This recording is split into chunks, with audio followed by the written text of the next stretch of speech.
So here it is. It's 2016, and the weight of corporate American interests have come to the Missouri River, the Mother River. This time, instead of the 7th Cavalry or the Indian Police dispatched to assassinate Sitting Bull, it is Enbridge and the Dakota Access Pipeline. In mid-August, the Standing Rock Tribal Chairman, Dave Archambault II, was arrested himself by state police, along with 27 others, for opposing the Dakota Access Pipeline. In the meantime, North Dakota Governor Dappelmeyer has called for more police support. At this point, $7.8 million, and I'm surprised that the Philadelphia police force has also not arrived here yet, because everybody else seems to be here. You're driving down these really remote rural roads in North Dakota, and you're seeing policemen from Wisconsin here. So it's kind of an unusual moment. And what is happening is that every major pipeline project in North America must in fact cross indigenous lands or Indian country. And that has become a problem for them. If you drive west of Fargo, that is a road rarely taken by most Americans. What you see is something that I'm going to tell you. Just let me try to have you imagine this. So this is the homeland of the Hunkpapa Ocheti, the Standing Rock Reservation, the homeland of the Lakota people, the Mandan, Hidatsa, and Arikara people. If you close your eyes, you can imagine the 50 million buffalo that once were in this territory, the single largest migratory herd in the world. You can perhaps imagine, just as Bethany said, the large flocks, millions of passenger pigeons which would travel through these areas. You can imagine that when those animals moved in sequence or when those birds flew, they changed the dynamics of an ecosystem.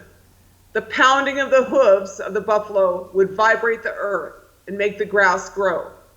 There were once in this territory 250 species of grass, root systems up to 8 feet in depth, and an ecosystem that would carry all of that life. Today, the buffalo are gone. They have been replaced by 28 million cattle who require grain, water, and hay, a lot of fossil fuels. Many of the fields are now in a single GMO crop, full of so many pesticides and herbicides that the monarch butterflies are wiped out, along with all life forms. I have this theory, which is that you should not put things that end in "side" on your food, because after all, "side" is a word or a part of a word in suicide, homicide, and genocide.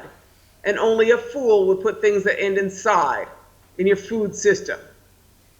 But in my memory, that old world remains. If you drive long enough across North Dakota or our territory, you come to the Missouri River, called Minnesota. It is a great swirling river of the Lakota, and she is a force to be reckoned with. She is breathtaking. In the time before Sitting Bull, the Missouri River was the epicenter of northern agriculture, something like the Nile River Valley. The river bed was so fertile that upon that, most of the northern agricultural crops, corn, beans, squash, melons, all existed in such immensity that the trade from that region was throughout the territory. That was then. That was then before the treaties. That was then before the smallpox epidemics that wiped out 95% of the Mandan, Hidatsa, and Arikara people, their languages almost disappearing with them. That was before the theft of Lakota lands, after the 1868 treaty, the theft of the Black Hills, as in part, a retaliation against Sitting Bull's victory at the Battle of the Little Bighorn. And in a time prior to Black Lives Matter or Native Lives Matter, great leaders like Sitting Bull and Crazy Horse were assassinated at the hands of police. One thing that we know is that our people, all of our indigenous people, and in particular the Lakota people, have survived much. Forced into the reservation life, the Lakota attempted to stabilize their society. That is until the dams. In 1944, the Pick Sloan Project put up for white farmers and ranchers, flooded out the Missouri River tribes, taking the best bottomlands from the Mandan, Hidatsa, and Arikara people, those who created most of the world's agrobiodiversity of the Western Hemisphere, and also took the lands of the Dakota and the Lakota.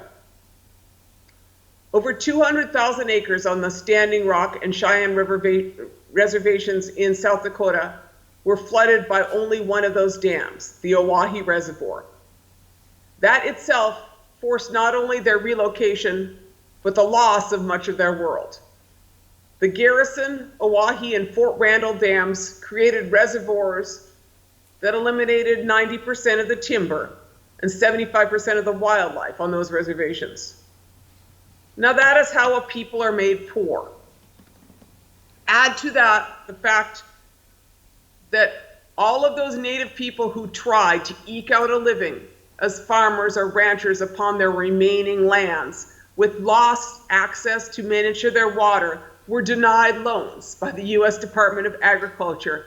And it was not until this year that final settlements began in cases similar to the Black Farmers case, but known as the Keeps Eagle lawsuit, for all of those native people, particularly in the northern plains, who never could get a loan and never could get access to their lands. So in the meantime, the vast majority of tribal lands have been leased out to non-Indian landholders in these reservation territories. So it is not surprising that today, 2/3 of the population of Standing Rock is below the poverty level. It is not surprising that Indian arrest rates are 11 times that of non-Indian people in North Dakota. It is not surprising that our diabetes rate is 1/3 of our people have diabetes. It is not surprising that the infrastructure on our reservations is pretty close to third world in what is a first world country. So what remains for us is little: our tenacity, our commitment, our culture, our language, our land, and the Mother River. The Mother River is what remains. That's a constant. And that is what is threatened today. So as it is said, I spent 4 years fighting a pipeline known as the Sandpiper. Enbridge, the largest oil pipeline company in North America, was bound and determined to run a huge pipeline from Clearbrook, Minnesota to Superior, Wisconsin. Superior being the furthest inland port in the Great Lakes and something coveted by many oil companies. For 4 years, I attended almost every regulatory hearing. I worked with my tribal governments and non-Indian landowners to mount a challenge to that oil company. And after 4 years of regulatory hearings, 4 years of attending every hearing, 4 years of pushing them outside of the box, because in fact what we know is that the box does not work for us as Native people, states continually deny nation-to-nation consultation processes and denied us even in the hearing process to present our cases. Well, we had our own regulatory hearings as tribes. And what I know is that 4 years later, after our fourth sacred ride on the proposed pipeline route, the ride against the current of the oil, one day after we finished that, the Enbridge company announced that they were going to cancel their plans for the Sandpiper, 640,000 barrel per day fracked oil pipeline through the heart of our wild rice beds. They announced that they were going to cancel that project. That was a very great.